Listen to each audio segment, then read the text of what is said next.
Hi guys, ഇന്നൊരു unboxing video ആയിട്ടാണ് വന്നിരിക്കുന്നത്. ഇതിനു മുമ്പ് ഞാനൊരു അൺബോക്സിങ് വീഡിയോ ഇട്ടിട്ടുണ്ടായിരുന്നു.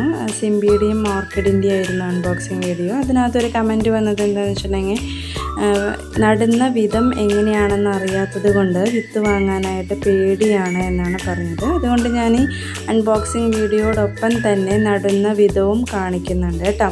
ഞാൻ വാങ്ങിയത് ട്യൂബറാണ് കേട്ടോ. ഇന്ന് അൺബോക്സ് ചെയ്യാൻ പോകുന്നത് ഒരു താമരയുടെ ട്യൂബറാണ്. പലതരം താമരകളുണ്ട്. അതിനകത്ത് ഞാൻ വാങ്ങിയിട്ടുള്ളത് അമേരിക്കൻ അമേലി, പിങ്ക് ക്ലൗഡ് എന്ന് പറയുന്ന 2 തരം ട്യൂബറുകളാണ് ഞാൻ വാങ്ങിയിട്ടുള്ളത്. അതിനോടൊപ്പം തന്നെ ട്യൂബറിനോടൊപ്പം തന്നെ 2 വിത്തുകളും തന്നിട്ടുണ്ടായിരുന്നു. സിയോൺ ഹോം ഗാർഡനിൽ നിന്നാണ് ഞാൻ വാങ്ങിയത്. വളരെ ഹെൽത്തി ആയിട്ടുള്ള പ്ലാന്റ്സ് തന്നെയാണ്. അതുപോലെ തന്നെ വളരെ സേഫായിട്ടുള്ള പാക്കിംഗ് ആണ്. വളരെ ഹെൽത്തി ആയിട്ടുള്ള, അതുപോലെ തന്നെ ട്രോപ്പിക്കൽ വെറൈറ്റി കൂടിയാണ് ഇത്. താമര വിത്തിൻ്റെ കാര്യം ആദ്യം പറയാം.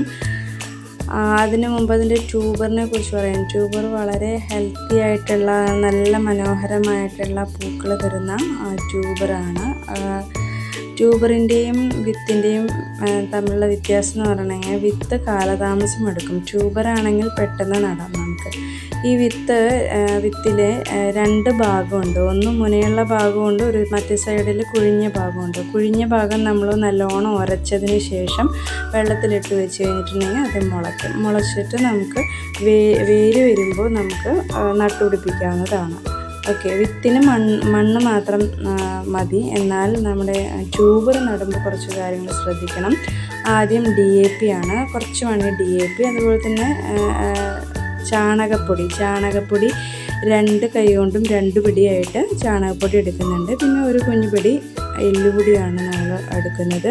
ഇത് 3ഉം കൂടെ നല്ലോണം മിക്സ് ചെയ്യാം. നല്ലോണം മിക്സ് ചെയ്തതിന് ശേഷം നമ്മൾ പാടത്തെ ചെളിയില്ലേ, അല്ലെങ്കിൽ അത് ചേറ് എന്ന് പറയും. ഈ ചേറിനകത്തേക്ക് ഇട്ടിട്ടാണ് നമ്മൾ മിക്സ് ചെയ്യുന്നത്.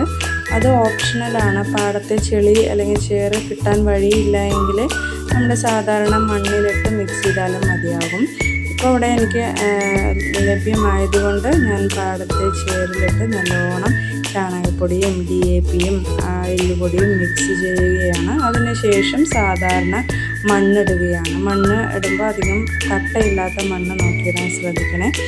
നല്ലോണം മണ്ണിട്ട് മിക്സ് ചെയ്തതിന് ശേഷം നമ്മൾ എന്ത് ചെയ്യണം, ഇതിൻ്റെ ട്യൂബർ നടാനായിട്ട് ചെറിയ കുഴി എടുക്കുക. കുഴി എന്ന് പറഞ്ഞെങ്കിൽ അങ്ങനെ അധികം വലിയ കുഴിയല്ല, ചെറിയ ചാല എടുത്തിട്ട് അതിൻ്റെ മുകളിലോട്ട് നമുക്ക് ട്യൂബർ വയ്ക്കാവുന്നതാണ് കേട്ടോ. ട്യൂബറിൻ്റെ ഷൂട്ട് മുകളിലോട്ടായിട്ട് വേണം അത് കുഴിച്ചിടാനായിട്ട്. നല്ലോണം മിക്സ് ചെയ്തിട്ട് നല്ലോണം മിക്സ് ചെയ്തതിന് ശേഷം നമ്മൾ ട്യൂബർ വയ്ക്കാം. ട്യൂബർ ചെറിയ ചാല് പോലെ എടുത്തിട്ട് അതിൻ്റെ ട്യൂബറിൻ്റെ ഷൂട്ട് മുകളിലോട്ടായിട്ട് കുഴിച്ചെടുക്കുക. കുഴിച്ചിട്ടതിന് ശേഷം നമുക്ക് വെള്ളം ഒഴിക്കാവുന്നതാണ്. ഒരു അരഭാഗം മണ്ണ് ചേർന്ന മിശ്രിതവും പിന്നീട് നമുക്ക് വെള്ളം ഒഴിക്കാം. ഒരു ഇല ഇട്ടതിന് ശേഷം വെള്ളം ഒഴിക്കാം. കാരണം ചെളി അധികമാവാതിരിക്കാനാണ് ഇങ്ങനെ ചെയ്യുന്നത്. പിന്നെ നന്നായി വളരാനായിട്ട് നമുക്ക് വേറെ കൂടുതലായിട്ടൊന്നും ചേർക്കേണ്ടതില്ല. ഓക്കെ, ഈ വീഡിയോ ഇഷ്ടപ്പെട്ടെങ്കിൽ ഒന്ന് സബ്സ്ക്രൈബ് ചെയ്ത് സപ്പോർട്ട് ചെയ്യണേ. ഓക്കെ, ഇപ്പോൾ ഇത്രയേ ഉള്ളൂ. ബൈ.